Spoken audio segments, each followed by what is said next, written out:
Welcome to the deep dive.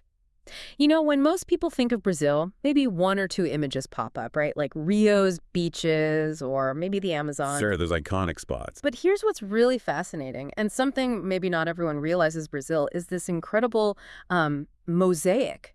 So many different regional identities packed into one country. It absolutely is. That internal Mhm. diversity is just, well, it's staggering. Every region, every state really, has its own story, its own flavor, shaped by its people, history, even the land itself. And that's exactly what we want to unpack today. We're doing a deep dive using Addy's Brazil research notes to kind of peel back some of those layers. Yeah, get beyond the postcard images. Exactly. We're journeying into three really distinct regions, Amazonas, Ceará, and Sergipe. The mission: give you, the listener, a kind of shortcut to understanding Brazil's regional richness without, drowning you in facts. Think of it as finding those aha moments, those little details that reveal just how unique each corner of Brazil is. We're aiming for insights, not just info dumps.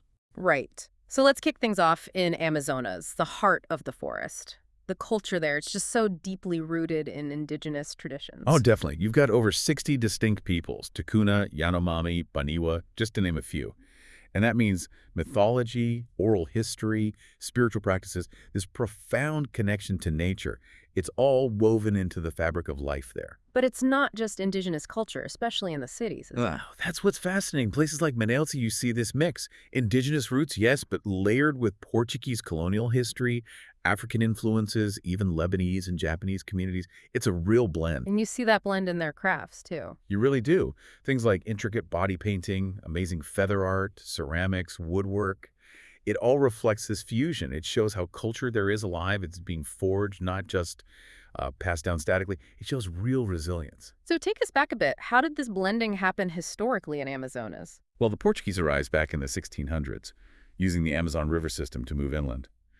But the really transformative period, that was the rubber boom, late 19th, early 20th century. Ah, the rubber boom. That brought huge wealth, right? Immense wealth, yeah. And huge exploitation, too, let's be clear. But it turned Manaus into this, hub of luxury. They famously built that incredible opera house. An opera house smack bang in the middle of the rainforest. That's wild. It really is. But, booms often bust. And the decline of rubber led to a lot of poverty, big cultural shifts. So what happened then? What's really interesting is the resilience that came out of that. In recent decades, there's been this huge surge in ecological awareness and a really powerful push for indigenous rights.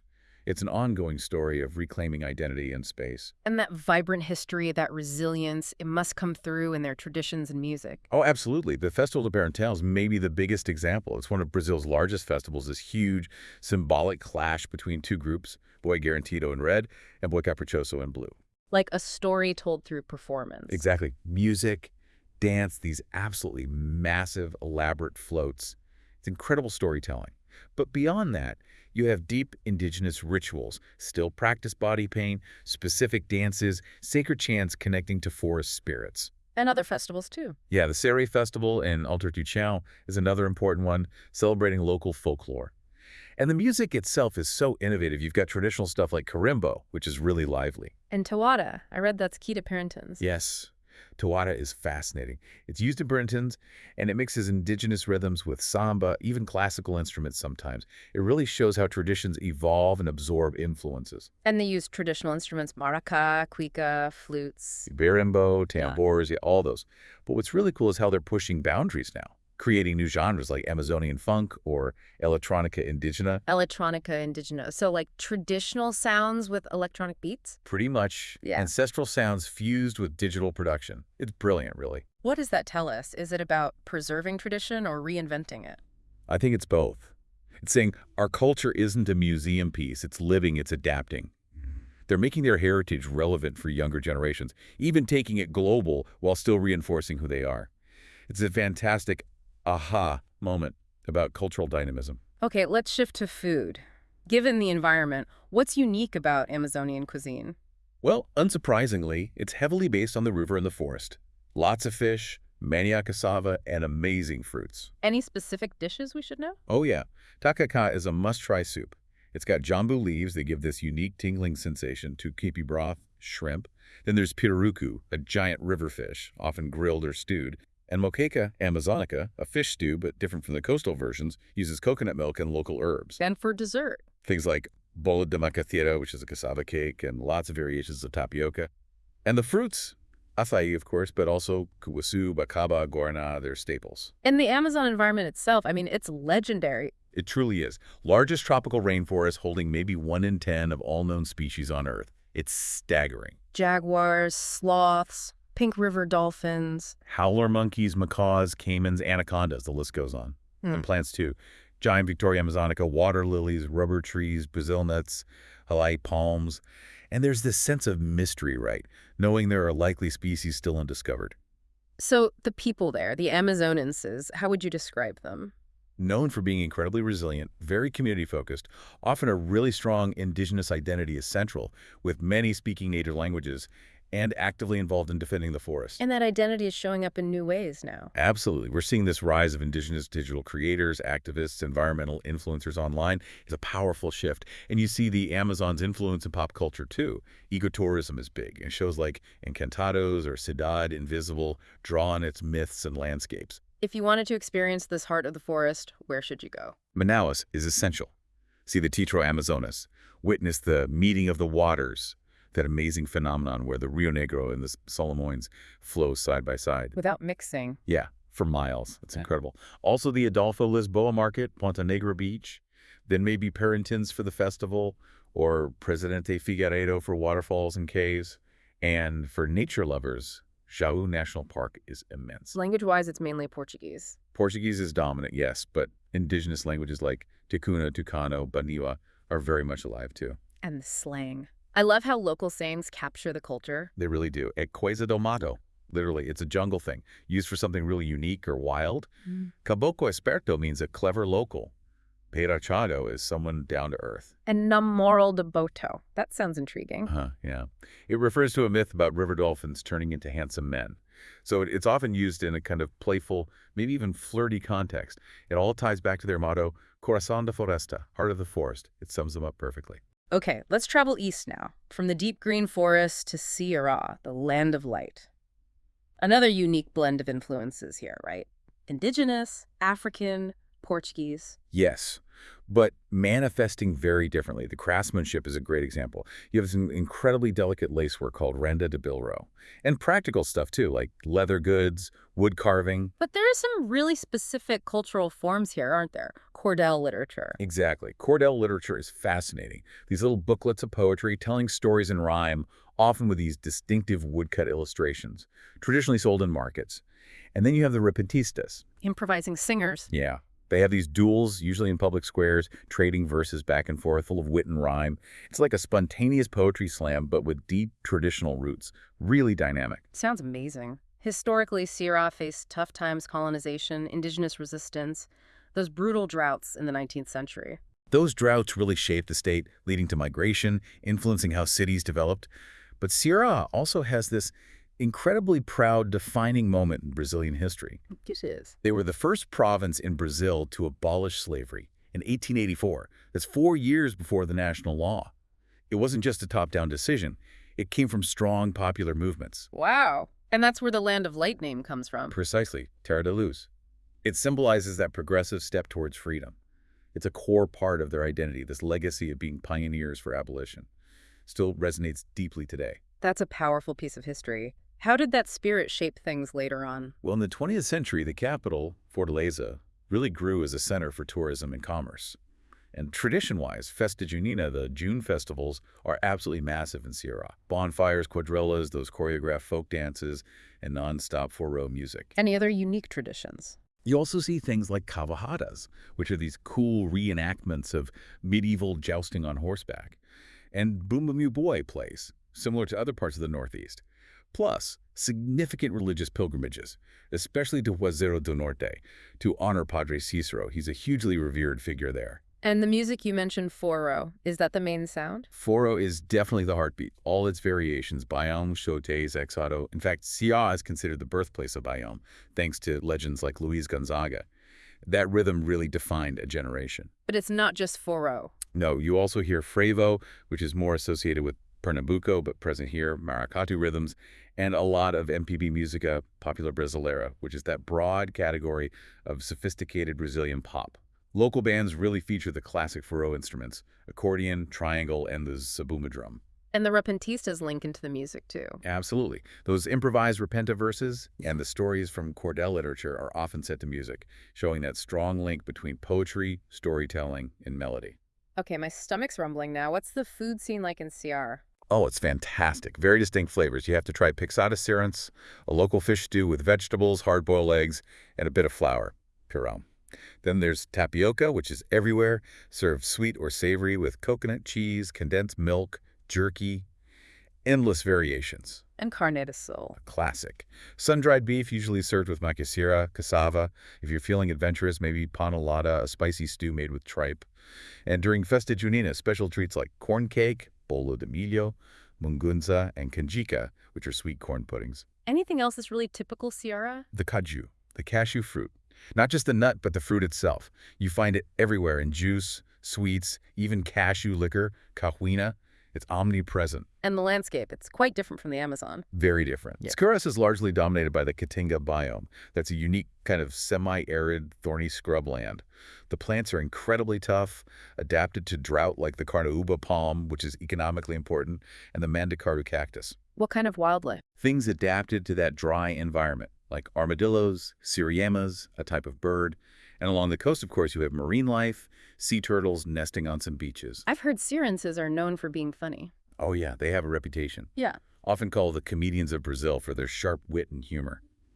And we mentioned Padre Cicero. He's more than just a historical figure, almost like a folk saint, a real spiritual guide for many. And like elsewhere, the youth culture is evolving. Definitely.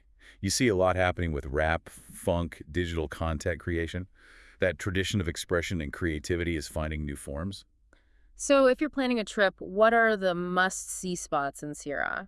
Fortaleza, the capital, is key. Yeah. Great beaches like Praia do Futuro, lively nightlife, skyscrapers. Then there's Jericoacoara, or Jerry, this incredible, almost mythical beach town, famous for dunes, lagoons, kite surfing, and famously, no streetlights, just sand roads. Sounds dreamy.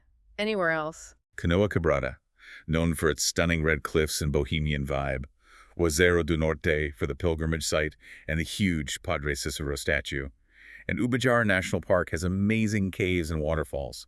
It's a mix of stunning coast, unique inland landscapes, and deep cultural history. And the way they speak Portuguese there? Any quirks? It definitely has its own rhythm, often described as fast-paced, quite melodic, and packed with idioms. Like? Well, accente or just oxe. It's a classic expression of surprise or disbelief heard all over the Northeast. Eight massa means something is awesome or cool. Bise Maria is like, oh my goodness. Cabra da Peste is a great one, means a tough, brave, resilient person. And maybe Eita Lasquera for something really wild or impressive. It all paints a picture of a vibrant, witty place. Absolutely. It earns that motto, Terra de Luz, Land of Light, not just for its history, but for its bright-spirited people too. Okay, our final region for this deep dive. Sergipe, Brazil's smallest state in terms of area. Tiny on the map, yeah. But, as their saying goes, small in size, but giant in heart. Pequeno no tamaño, mas gigante no coração. I like that. So what gives Sergipe its giant heart? What defines its culture? A really strong Afro-Brazilian heritage is key here. You see it clearly in things like capoeira, the presence of candomblé traditions with their drumming and rituals. And like Ceará, the São João festival in June is absolutely central. It takes over the state. Oh, so. Just imagine towns decked out in colorful bunting, nonstop quadrilla dancing, huge bonfires, everyone in traditional outfits. It's legendary. And their folklore is really rich, too. Tales of cangaceiros, those historical bandits, plus unique local reenactments like the Lamb Sujo versus Caboclinho and these masked figures called carretos who run around during festivals. How did such a small state develop such a strong cultural identity? What's its history? Well, it was founded way back in 1590. For a long time, it was actually part of the larger captaincy of Bahia, but it gained independence in 1820. Aracaju, the current capital, was planned and built later, in 1855, part of a modernization effort. And its economy? Historically shaped heavily by the sugarcane industry, which meant, of course, the brutal system of slavery. Later, cattle ranching became important. And like other regions, there's a history of indigenous resistance and significant Afro-Brazilian rebellions that also forged its identity. All that history contributes to that giant heart. So what are some of the standout traditions? You mentioned San Juan. Yeah, San Juan is the peak. Those quadrillas juninas are serious, big choreographed groups competing. There's also the Festa do Lambe Sujo, this symbolic street performance depicting a battle. Boat processions for various saints are common along the rivers and coast. And yeah, fireworks and bonfires are just everywhere in June. It's a very sensory experience. Musically, what defines Sergipe? Is it Foro here too? Foro's huge, definitely, but you also hear a lot of sertanejo, popular country-style music, Uh-huh. axe, Bahian pop, samba de coco, a specific coastal rhythm with African roots, and cicado, another Foro relative linked to the cangaceros. And they have a specific type of Foro they love. Yes, that traditional Foro Pete Serra, literally foot of the mountains Foro, the classic trio sound. Accordion, triangle, zabumba drum. It absolutely rules the dance floors during San Juan. Sergipe even had its own queen of Foro, the singer Clemilda. People love seeing those live trio Pete Serra bands. It's the real deal. Okay, food time again. What's the signature dish of Sergipe? You absolutely have to talk about caranguejo crab, especially along the coast in Aracaju. It's iconic. Served boiled, often quite spicy, messy to eat, but delicious. It's a whole ritual. What else? Moqueca de peixe is common here too. The fish stew, often with coconut milk and dende palm oil, giving it that distinct flavor. Pain de doigt, that mix of rice and beans, often with cheese and dried meat, is a hearty staple.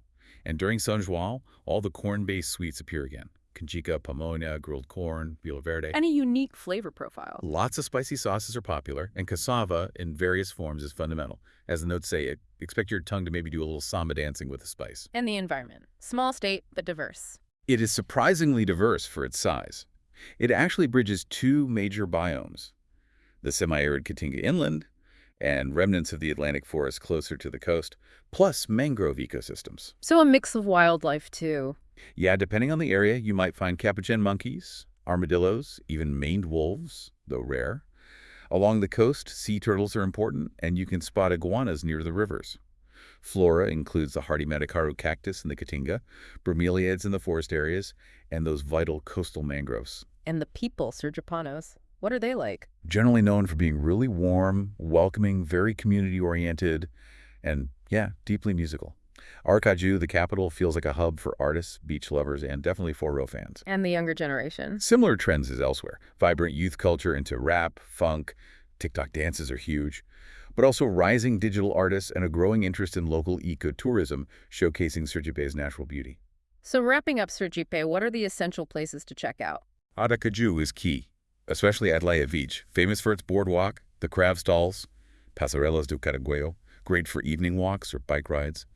Then you have San Cristovan, the former capital, a beautiful colonial town, actually a UNESCO World Heritage Site. Any other historical spots? Laranjeiras is another important historical town, known for its Afro-Brazilian cultural expressions and Baroque churches. For natural beauty, the Canyon do Xingu on the San Francisco River is spectacular, these huge red rock canyons you explore by boat. And maybe Ilha dos Namorados, Lover's Island, for a romantic beach getaway.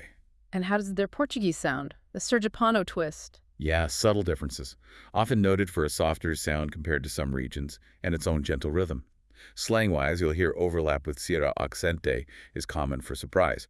Arretado is a big one, meaning awesome, cool, or sometimes even angry depending on context. And cabra da peste, again, for that tough, legendary figure. It really seems to fit their motto then. It does. All this history, culture, music, warmth, packed into Brazil's smallest state really makes sense of Sergipe é pequeno no tamaño, mas gigante no coração. Small size, giant heart. Okay, so we've journeyed through the deep Amazon, the bright land of light in Sirá, and the giant heart of Sergipe. Looking back, what connects these incredibly different places? What does it tell us overall? Well, it powerfully underlines that point about internal diversity. You see those common historical threads, indigenous foundations, the impact of Portuguese colonization, the profound legacy of African cultures brought through slavery, but they play out so differently in each place. Right, like Sirah's abolitionist history shaping its land of light identity. Exactly, versus the rubber boom's complex legacy in Amazonas, fueling both wealth and exploitation, and now driving ecological and indigenous rights movements. Or Sergipe's story linked to sugar and later finding its own voice after separating from Bahia. History really sculpts these unique identities. And the music and festivals, they seem like such crucial anchors everywhere, but again, so distinct. Parentins is nothing like Festa Junina in Sira or Sergipe. Totally. The music, the celebrations, they are powerful expressions of who people are in each region. It's their unique rhythm, their way of telling their own story. So this whole deep dive, it really hammers home Brazil's complexity, but also its beauty, doesn't it? It's not one Brazil, it's many Brazils. Precisely. And getting even a glimpse into these regional specifics, like we've tried to do, just gives you a much richer, more nuanced appreciation of the whole country. It's like Huh. finally tasting the individual ingredients in a really complex, amazing dish.